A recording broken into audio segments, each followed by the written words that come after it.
आयशा अपने दादा के साथ बैठकर कहानियां सुन रही होती है। दादा एक पुराना संदूक खोलते हैं और एक खूबसूरत लेकिन पुरानी गुड़िया निकालते हैं। दादा, यह गुड़िया मुझे पुरानी हवेली से मिली थी। बहुत खास लगती है ना? आयशा खुश होकर गुड़िया को गले लगा लेती है। आयशा, वाह दादा, ये बहुत प्यारी है। दादा मुस्कुराकर सर हिलाते हैं। आयशा गुड़िया को अपने बिस्तर के पास रखकर सो जाती है। कमरे में खामोशी और हल्की हल्की हवा की आवाज़।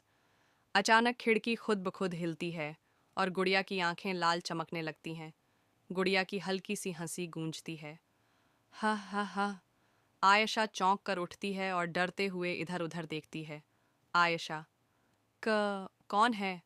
गुड़िया अपनी जगह से हिलकर बेड के किनारे आ जाती है। आयशा की आंखों में खौफ आ जाता है और वह कंबल में छिप जाती है। आयशा दादा को सब कुछ बताती है। दादा हैरान होकर गुड़िया को देखते हैं। दादा, यह कैसे मुमकिन है? शायद तुमने कोई ख्वाब देखा हो। दादा गुड़िया को वापस संदूक में रख देते हैं। रात को आयशा फिर से अजीब आवाज़ों से जाग जाती है। गुड़िया दोबारा बिस्तर पर बैठी होती है और आंखों से लाल रोशनी निकल रही होती है। गुड़िया आहिस्ता आवाज़ में, मुझे आज़ाद करो। आयशा हिम्मत करके पूछती है, तुम कौन हो? गुड़िया, मैं एक मासूम बच्ची की रूह हूँ। एक जादूगर ने मुझे इस गुड़िया में कैद कर दिया था। आयशा, मैं तुम्हारी कैसे मदद कर सकती हूँ?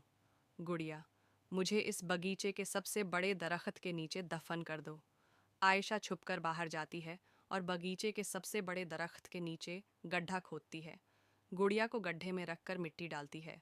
अचानक तेज़ हवा चलने लगती है और आयशा को किसी के हंसने और रोने की आवाज़ें सुनाई देती हैं। जैसे ही मिट्टी मुकम्मल होती है, सब कुछ पुरसुकून हो जाता है। दादा आयशा के पास आकर कहते हैं, बेटा, वो गुड़िया वाकई अजीब थी।